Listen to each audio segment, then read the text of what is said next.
Assalamualaikum warahmatullahi wabarakatuh. Perkenalkan, nama saya Rizky Maulidia Mukaroma dari kelas CD kelompok 2. Di sini saya akan menjelaskan tentang protein.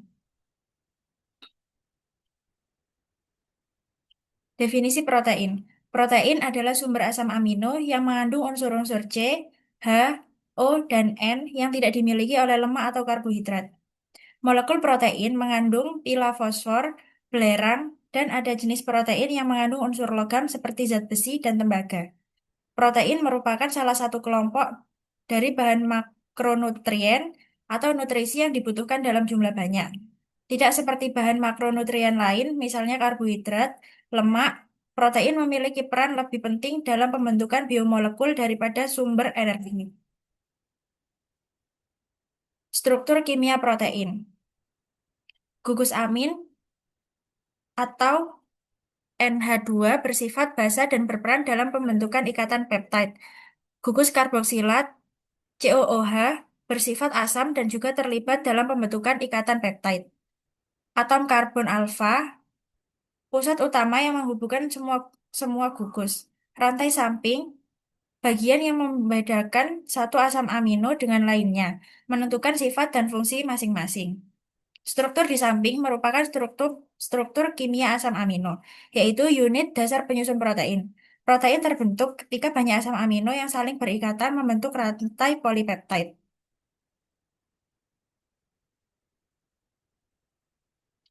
Empat tingkatan protein. Yang pertama ada struktur primer, menunjukkan jumlah jenis dan urutan asam amino dalam protein.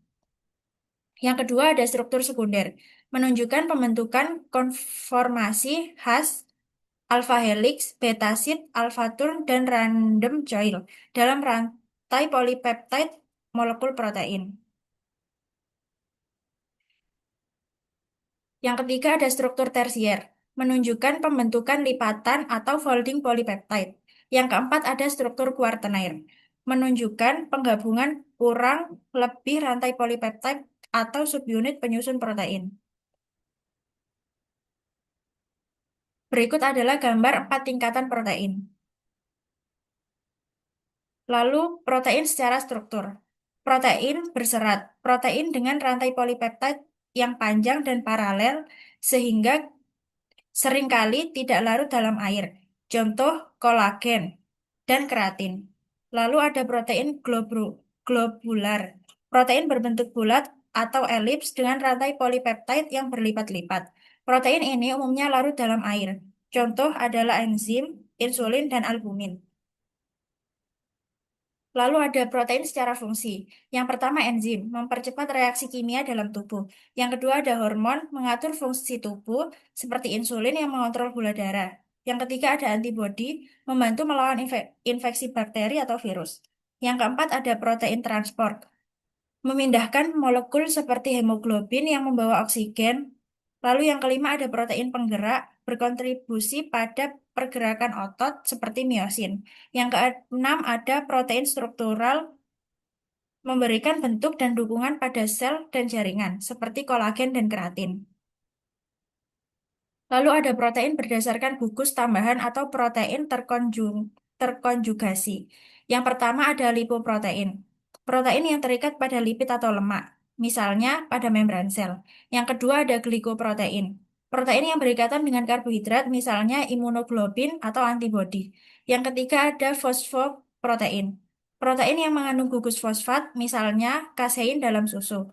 Yang keempat ada hemoprotein. Protein yang mengandung gugus heme seperti hemoglobin dalam darah.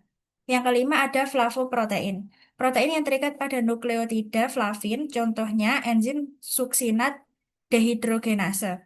Yang keenam ada metaloprotein. Protein yang mengandung ion logam, misalnya ferritin yang mengandung zat besi. Bentuk uji protein. Yang pertama ada definisi uji Biuret. Uji Biuret adalah uji kimia yang digunakan untuk mendeteksi keberadaan protein atau peptide berdasarkan adanya ikatan peptida. Uji ini dilakukan dengan mereaksikan sampel dengan reagen biuret dalam larutan basa yang menghasilkan perubahan warna dari biru menjadi ungu jika protein ada.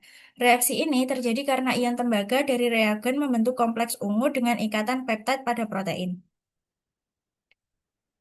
Berikut adalah hasil uji biuret dari jurnal yang kami ambil, yaitu yang pertama ada putih telur, dua jambu biji tua, daun jambu biji muda. Pengujian secara biuret ini, sampel harus berupa larutan. Selanjutnya, sampel sebanyak 2 mili ditambahkan dengan 5 mili pereaksi biuret, maka akan terbentuk warna ungu. Untuk hasil yang lebih baik, maka menggunakan kontrol positif dan kontrol negatif seperti pembanding. Kontrol positif yang digunakan yaitu putih telur. Dari hasil analisis semua sampel memberikan reaksi positif dengan warna ungu yang terbentuk berbanding langsung dengan konsentrasi protein, di mana semakin meningkat intensitas warnanya, konsentrasi protein semakin besar. Berikut adalah persamaan reaksi uji biuret. Reaksi biuret terjadi ketika Cu2+ dari larutan CuSO4 berikatan dengan dua atau lebih ikatan peptide. Pada protein dalam suasana basah, pada kondisi ini, ion Cu2+ membentuk kompleks berwarna ungu atau violet dengan gugus peptide seperti ditunjukkan pada reaksi kimia di atas. Semakin banyak ikatan peptide, semakin jelas warna ungunya. Yang kedua ada uji ninhidrin. Definisi uji ninhidrin adalah tes kimia untuk mendeteksi keberadaan asam amino dan protein dalam suatu sampel. Uji ini bekerja berdasarkan reaksi antara ninhidrin dan gugus amino dari asam amino atau protein yang menghasilkan produk berwarna ungu tua atau biru yang disebut ungu Ruheman. Uji ninhidrin, bahan yang digunakan adalah larutan ninhidrin 1%, reaksi Milon, larutan NaOH 10%, lalu larutan CuSO4 0,1%, telur ayam ras, telur ayam kampung, telur bebek, kacang tanah rebus, brokoli rebus, dan tahu. Alat yang digunakan adalah tabung reaksi, penjepit tabung reaksi, pipet tetes, gelas Erlenmeyer, rak tabung, batang pengaduk, lampu spiritus, kertas haring, beker gelas, corong, dan pipet berskala. Pada uji ninhidrin, setiap tabung ditambahkan 0,5 mili larutan ninhidrin 1%, lalu dipanaskan. Berikut adalah hasil uji ninhidrin. Tabel 1 pada pengujian uji ninhidrin menunjukkan bahwa hasil positif yang menandakan bahwa pada bahan makanan yang ditunjukkan pada sampel telur ayam kampung, telur ayam ras, telur bebek, tahu, dan kacang tanah rebus mengandung protein. Namun pada sampel brokoli rebus, hasilnya adalah negatif. Hal ini berarti menandakan bahwa sampel brokoli rebus tidak mengandung protein yang kemungkinan terjadi kesalahan pada penambahan larutan bereaksi. Berikut adalah persamaan reaksi uji ninhidrin. Pada reaksi di atas, ninhidrin bertindak sebagai oksidator yang menguraikan asam amino. Gugus amin dilepaskan menjadi NH3, gugus karboksila dekarboksilasi menjadi CO2, dan rantai samping berubah menjadi aldehid ROOH. Selama proses ini, ninhidrin sendiri terreduksi menghasilkan bentuk hidrindantin amonia yang dilepas kemudian bereaksi kembali dengan ninhidrin teroksidasi dan hidrinan, hidrindantin.